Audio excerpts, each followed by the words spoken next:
Hi everyone, Ted from LTM Simply. Today we're going to discuss about this article that I came across at Morningstar about the 60-40 portfolio. This was last month, over a month now, October 13th. Will the 60-40 portfolio start to work again? So pretty much right off the bat, they are saying that so far the 60-40, meaning 60% stocks and 40% bond, hasn't worked. And then further down here, you can read, of all the curveballs thrown at investors this year, perhaps the biggest was the failure of bonds to act as an insurance against declines in the stock market.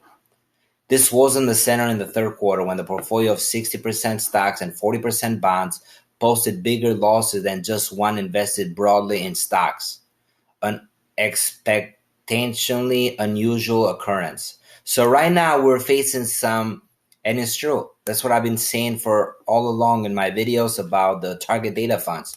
We are facing some different times when in the history bonds usually are the safe haven, and currently bonds are underperforming, not as bad as stocks, but some of them are in the double digits as well on the negative. So going back, that was the main reason when it comes to target data funds. In the target data funds, you are sitting in a portfolio that is set up based on your age or based on your retirement date, and it has no idea what's going on as far as the current situation. Here's a perfect example. I was looking at this target data fund holding through Voya for the 2030.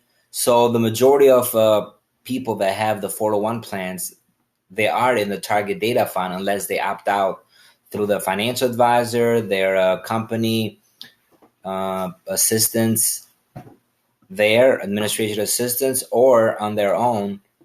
But otherwise, most of them will be in target data fund. And if you look further down, you'll see a person that has 8 years before retirement, he is on a 35.4% bonds plus 6% cash and others.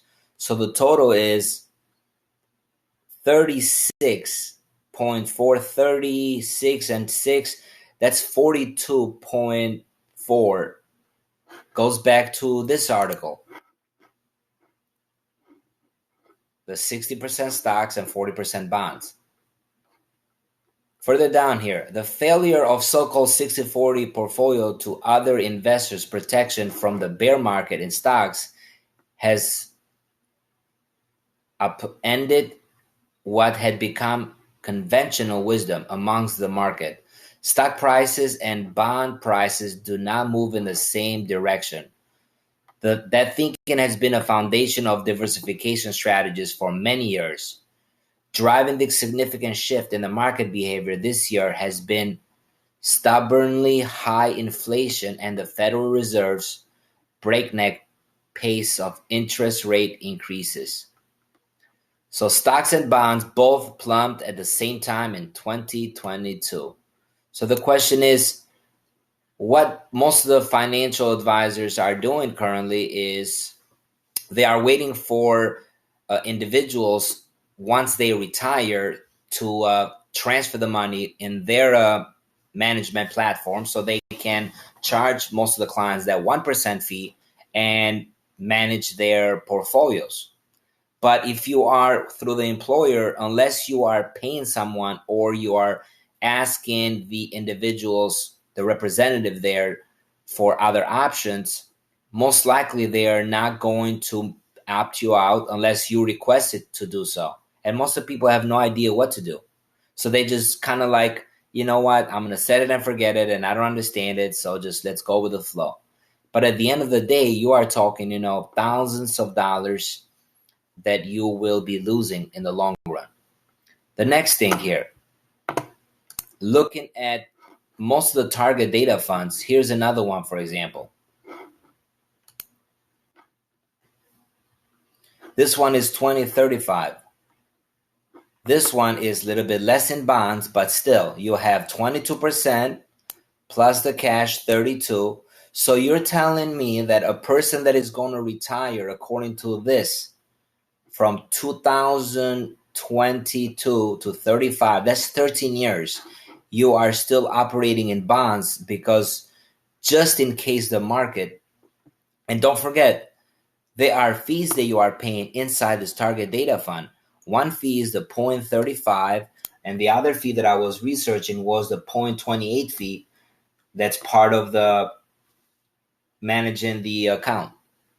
And that's a fee that you cannot avoid. So going back to this article, and this is not the only article. I saw, if you type in, is 60-40 a good portfolio to have? You get so many different articles they are talking about it that this year hasn't been the greatest. Now, let's talk about the individuals that are close to retirement or they are retiring. Right now, if you keep the portfolio with the target data fund, or even if you don't keep it with a target data fund, even if you just go opt out and you still stay with the most of the accounts, you are losing not only on fees, but you are losing the value of your assets based on what's happening right now with the market. So, perfect example. In my situation, I do have some of the funds with them because I have it in the 457, and in order for me to roll it over, I lose that 457 10% penalty based on my age.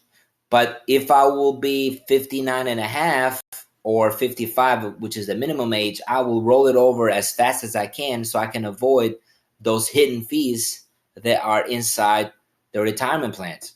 And remember, I don't want to trash Voya or Mass Mutual or so many other, the Hartford, so many other companies when it comes to retirement plans, but these are insurance companies. So the insurance company, their main focus is to get their clients somehow into an annuity or keep them in the target data fund because that's how they make the most of the money. So this is something to open your eyes and to understand. And I'll tell people, as soon as you leave a job, the best thing you can do is you roll the funds over into either Vanguard, Fidelity, Schwab, one of these big brokers. That way you are avoiding and you eliminated the fees, and you are having a faster, more options to invest, a faster respond. If you need funds, sometimes it takes a couple of days to have it into your checking account versus through the 401 plans, it takes sometimes weeks. Another thing that I wanted to cover about this is, I did not write it down. Yes, here's a perfect example. One of the general accounts, currently it's called Mission Square Plus.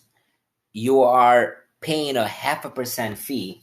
So if you have, let's say you do not like the risk and you put the funds there and you have $500,000, you're still paying the 0.5% fee plus the 0.28. So you're still paying, even if you don't have a financial advisor or account manager to manage your portfolio, you're still paying the 0.75% fee. And sometimes I wonder, is that the reason why the account managers will explain to you the reason if you roll it over with them, you're getting more for their service? And it's true, you are getting more for the fee that you're paying versus just leaving it in the target data fund and paying the fees. But doesn't mean that those are the only two options. The third option will be roll it over into an IRA in one of these big brokers. If you wanted to not invest and have the money sitting in somewhere stable, there are so many different options. Right now, you can get a 4.8% with zero expense fees in one of the CDs through the brokerage account. Or you can just keep them in some type of low paying.